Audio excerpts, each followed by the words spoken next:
أعوذ بالله من الشيطان الرجيم. بسم الله الرحمن الرحيم. شهر رمضان الذي أنزل فيه القرآن هدى للناس وبينات من الهدى والفرقان فمن شهد منكم الشهر فليصم. صدق الله العظيم. ابھی میں نے آپ کے سامنے قرآن مجید کی ایک آیت پڑھی. اس آیت کریمہ میں اللہ تبارک و تعالیٰ نے رمضان المبارک کے تعلق سے اور روزوں کے تعلق سے اس کے قواعد اور اس کے احکام ذکر فرمائے. سب سے پہلے اللہ تبارک و تعالیٰ نے جو ارشاد فرمایا وہ ایک ہی شہر رمضان کے مہینے کی عظمت کیا ہے اور اس کی اہمیت کیوں ہے، اس کی فضیلت کیا ہے، اور اللہ تبارک و تعالیٰ نے اس کو کتنی برکتیں رکھی اور سعادتیں رکھی ہیں، اس کا ذکر فرماتے ہوئے کہا گیا اعوذ باللہ من الشیطان الرجیم، میں پناہ مانگتا ہوں اللہ کی شیطان مردود سے. شروع کرتا ہوں اللہ کے نام سے جو بڑا مہربان اور نہایت رحم کرنے والا ہے. شہر رمضان الذی انزل فیہ القرآن، رمضان کا مہینہ وہ مہینہ ہے جس میں اللہ تبارک و تعالیٰ نے قرآن مجید کو لوح محفوظ سے اتارا. شہر رمضان الذی انزل فیہ القرآن، قرآن مجید اتارا گیا ہدی للناس وبینات من الہدی والفرقان. وہ قرآن مجید جو لوگوں کے لیے، پیپلز کے لیے، پوری مانو جاتی کے لیے ہدایت ہے، راہ نجات ہے، جس میں کھلے ہوئے دلائل ہیں، مبینات من الہدی، واضح صراط مستقیم کے واضح راستے دیے گئے، مبینات من الہدی والفرقان، اور ایسی واضح دلیل ہے حق اور باطل کے درمیان جس سے پورے طور پر اس کی تمیز ہو سکتی ہے. ومن شہد منکم الشہر فلیصم، تو جو شخص بھی اس مہینے کو پائے چاہیے کہ وہ روزہ رکھے. یہاں یہ آیت کریمہ خاص طور پر رمضان مبارک کے تعلق سے بہت اہم ہے، اور اس کی فرضیت کو ذکر کرتے ہوئے دوسری جگہ یہ فرمایا گیا کتب علیکم الصیام کما کتب علی الذین من قبلکم لعلکم تتقون. اے ایمان والو، تم پر رمضان کے روزے فرض کیے گئے جیسا کہ پچھلی امتوں پر فرض کیے گئے تھے، اور ایسا اس لیے ہے تاکہ تم تقوی والے بن جاؤ. روزہ کیا ہے؟ روزہ ایک ایسی عبادت ہے جو روحانی بھی ہے اور جسمانی بھی ہے. روحانی اور جسمانی دونوں عبادتوں کا مرکز اور محور روزہ ہے. اس میں اللہ تبارک و تعالیٰ اپنے بندوں سے یہ مطالبہ کر رہا ہے کہ وہ چیزیں جو اس کے لیے جائز ہیں، وہ چیزیں جو اس کے لیے حلال اور طیب ہیں، پاک ہیں، پانی پینا اس کے لیے حلال ہے، کھانا کھانا اس کے لیے حلال ہے، اور دوسرے معاملات اس کے لیے حلال ہیں، لیکن اللہ کے حکم سے بندہ رمضان کے مہینے میں ان تمام چیزوں سے اپنے آپ کو بچاتا ہے اور اس سے بچتا ہے، خود بچتا ہے، لوگوں کو بچاتا ہے. تو ایسی صورت میں یہ جو پرہیزگاری ہے، یہ جو صفت ہے، یہ اصل صفت تقوی کی ہے، اور اسی کو یہاں پر واضح طور پر ذکر فرمایا لعلکم تتقون. یا ایھا الذین آمنوا کتب علیکم الصیام کما کتب علی الذین من قبلکم لعلکم تتقون. اے ایمان والو، تم پر رمضان کے روزے فرض کیے گئے ہیں جیسا کہ پچھلی امتوں پر فرض کیے گئے تھے. یہ اس لیے ہے تاکہ تم تقوی اختیار کرنے والے بن جاؤ. اب رمضان کا جو ادھر رمضان مبارک کا مہینہ آیا، ظاہر بات ہے ہم دوسرے عشرے میں آ چکے ہیں، اور یہ دوسرا عشرہ بھی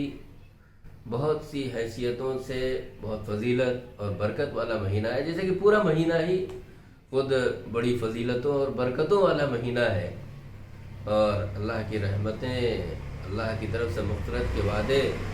اور اللہ کی طرف سے جنت کے وعدے اور اللہ کی طرف سے تمام نیکیوں کے وعدے اللہ نے اس مہینے میں رکھے ہیں۔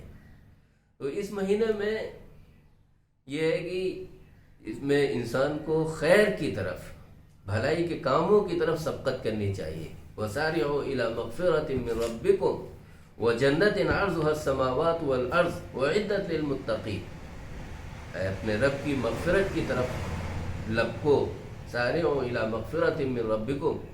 اپنے رب کی مغفرت کی طرف لپکو، وَجَنَّةٍ، اور اس جنت کی طرف، عَرْضُهَا السَّمَاوَاتُ وَالْأَرْضُ، جس کی چوڑائی آسمان و زمین کے برابر ہے، اعدت للمتقین، جو متقیوں کے لیے بنائی گئی ہے۔ تو اللہ تعالیٰ نے اس رمضان کے مہینے کو بہت سی حیثیتوں سے برکت اور سعادت کا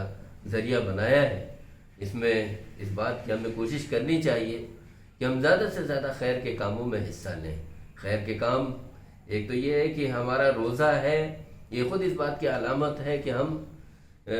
اللہ کے حکم کی فرما برداری کر رہے ہیں اور ایسی عبادت میں مشغول ہیں جس عبادت میں کرتے ہوئے ہم بہت سی چیزوں سے بچیں گے۔ ہمیں اس بات کا عہد کرنا ہے کہ ہمیں جھوٹ نہیں بولنا، اس بات کا عہد کرنا ہے کسی سے بے وفائی نہیں کرنی ہے، اس بات کا عہد کرنا ہے کہ ہمیں لوگوں کی مدد کرنی ہے، غریبوں کے لیے سہارا بننا ہے، مجبوروں کا سہارا بننا ہے، بیماروں کے علاج کی فکر کرنی ہے، جو لوگ پریشان حال ہیں ان پریشان حالوں کی مدد کرنی ہے۔ اس میں خاص طور پر اس بات کا دھیان دینا ہے کہ اللہ تعالیٰ نے ہم پر جو فرائض رکھے ہیں، جو ذمہ داریاں رکھی ہیں، جو 5 ارکان بتائے گئے، جس میں نماز بھی ہے، جس میں روزہ بھی ہے، جس میں زکوٰۃ بھی ہے، جس میں حج بھی ہے، تو ان تمام چیزوں کا خیال رکھتے ہوئے ہمیں اس بات کا دھیان دینا ہے کہ ہم ان خیر کے کاموں کو کریں اور انجام دیں جس سے لوگوں کا فائدہ ہو، جس سے انسانیت کا فائدہ ہو، اور خاص طور پر ایسے حالات میں کہ آپ دیکھ رہے ہیں ادھر 2 سال سے جو کرونا کی لہر ہے، اور یہ خاص طور پر جو اس وقت دوسری لہر آئی ہے، یہ ایسی خطرناک ہے کہ اس کی زد میں پوری انسانیت پس رہی ہے، اور خاص طور پر ہمارا ہندوستان بری طرح پس رہا ہے، اس کی زد میں ہے۔ ایک تو پہلی بات ہمیں یہ سمجھنی ہے کہ ہم اللہ کی طرف سے، اللہ کے حکم سے اس دنیا پر بھیجے گئے ہیں۔ ہماری ایک ایک سانس پر اللہ کا فیصلہ ہے، اللہ کا حکم ہے۔ ہمیں یہ سمجھنا ہے کہ جو بھی ہم ایک سانس لیں گے اور جتنی ہماری زندگی لکھی ہے، اس سے ایک پل بھی نہ پہلے موت آ سکتی ہے اور نہ ایک پل ہماری موت مؤخر ہو سکتی ہے، اور یہ اللہ کا فیصلہ ہے۔ اور ایسے جو حالات آتے ہیں، چاہے وہ عذاب الہی کی شکل ہو یا وباؤں کی شکل ہو یا آفتوں کی شکل ہو، مصیبتوں کی شکل ہو، اس میں اللہ کو ہمیں یاد کرنا ہے، اللہ سے قرب پیدا کرنا ہے، اور اس میں تمام چیزوں کا خیال رکھتے ہوئے، جو خاص طور پر احادیث میں بھی چیزیں ملتی ہیں، قرآن مجید سے بھی ہمیں یہ چیزیں ملتی ہیں کہ ہمیں کن چیزوں کا خیال رکھنا ہے اور کیا اختیار کرنا ہے، اور ایسے میں ہمیں کیا سوچنا ہے۔ ہمیں موت کا خوف اپنے دل سے نکالنا ہے۔ سب سے پہلی بات یہ ہے کہ موت کا خوف اپنے دل سے نکالنا ہے۔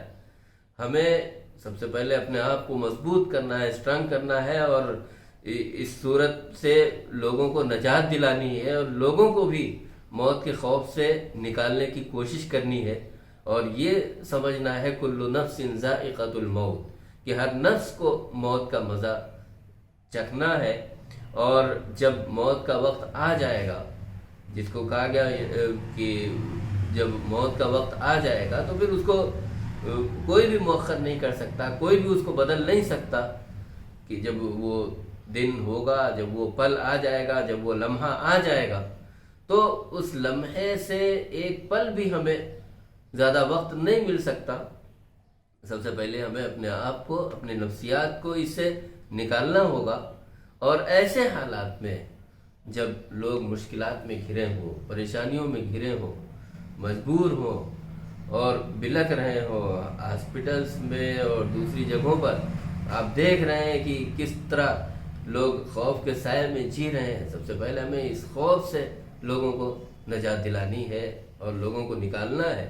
اعداد و شمار نہیں بیان کرنے ہیں کہ آج کیا اس سے پہلے بھی یہ ساری چیزیں ہوتی تھیں، لیکن ہمیں یہاں یہ بتلانا ہے کہ آپ اپنے آپ کو مضبوط کیجئے، اپنے آپ کو اللہ کے تابع بنائیے، اور اس میں اللہ کی مرضی کو شامل حال سمجھیے کہ جو بھی حالات آتے ہیں، جیسے بھی حالات آتے ہیں،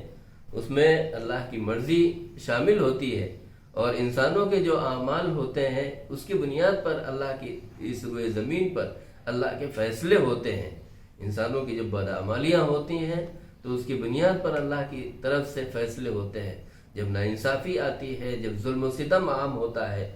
اور خاص طور پر جب ایسے حکمراں پیدا ہوتے ہیں جو ناانصافیوں پر جیتے ہیں، جو ظلم کو اپنا شیوا بنا لیتے ہیں، جو اس روئے زمین پر ظلم و زیادتی کو عام کر دیتے ہیں، تو ایسی بنیاد پر اللہ کی جانب سے سخت فیصلے آتے ہیں اور وبائیں آتی ہیں، مصیبتیں آتی ہیں۔ تو ہمیں یہ طے کرنا ہے کہ ان حالات میں ہمیں کیسے جینا ہے، اور رمضان کے اس مبارک مہینے میں ہمیں اللہ سے دعا بھی کرنی ہے اور اللہ سے مانگنا ہے، اور یہ معاہدہ کرنا ہے کہ لوگوں کی مدد سے اپنے آپ کو پیچھے نہیں کرنا ہے۔ ہر حال میں ہم لوگوں کی مدد کے لیے آگے آئیں گے، لوگوں کی پریشانیوں کو سمجھیں گے، لوگوں کی مصیبتوں کو سمجھیں گے، اور ہر طرح کوئی بھی انسان، چاہے وہ ہمارا بھائی ہو، مسلم ہو، نان مسلم ہو، کسی دھرم سے اٹھ کر، مذہب سے اٹھ کر، برادریوں سے اٹھ کر، ذات اور برادری سے اٹھ کر، تمام چیزوں سے اٹھ کر، ہم سب سے پہلے ایک انسان ہونے کے ناطے اس کی مدد کے لیے اپنے آپ کو آگے بڑھائیں گے۔ جب ہم ایسا اقدام کریں گے اور جب ہم ایسی کوشش کریں گے تو یقینی طور پر اللہ کی طرف سے مدد آئے گی۔ رمضان کے اس مبارک مہینے میں ہمیں یہ دعا کرنی چاہیے کہ اللہ تبارک و تعالیٰ یہ جو مصیبتیں اور پریشانیاں ہیں، آفتیں اور بلائیں ہیں، اللہ تبارک و تعالیٰ اس کا خاتمہ فرمائے، اور ہم پوری انسانیت کو چین و سکون نصیب فرمائے۔ کرونا کی جو مہاماری ہے اس مہاماری کا خاتمہ فرمائے، اور اس کو پوری انسانیت کے لیے جو خاص طور پر چاہے وہ معاشی طور پر بدحالی ہو یا نفسیاتی طور پر بدحالی ہو یا اور جو امور نہیں ہو پا رہے ہیں، دنیا کا جو چکا جام ہوا ہے، اللہ تبارک و تعالیٰ اس کو پہلی ڈگر پر لانے کی کوشش کرے۔ اور ہمیں یہ دعا کرنی ہے کہ اللہ تبارک و تعالیٰ ہم تمام مسلمانوں کی حفاظت فرمائے، اور وہ لوگ جو اس دنیا سے رخصت ہوئے، ہمارے اعزاء اقرباء، ہمارے جاننے والے، ہم سب ان کی مغفرت کے لیے دعا کریں۔ جو لوگ بیمار ہیں ان کی شفا یابی کے لیے دعا کریں، اور پوری انسانیت سے اس بلا اور وبا کے خاتمے کے لیے دعا کریں۔ اللہ تبارک و تعالیٰ ہم سب کو ہر طرح کے شر اور فتنے سے محفوظ فرمائے۔ ہمارا جو یہ چینل ہے اس کو آپ زیادہ سے زیادہ سبسکرائب کریں، شیئر کریں، لوگوں تک اس دروس کا جو مقصد ہے، ان دروس کا جو مقصد ہے اور اس کی جو افادیت ہے وہ لوگوں تک پہنچانے کی کوشش کریں۔ وآخر دعوانا الحمدللہ رب العالمین۔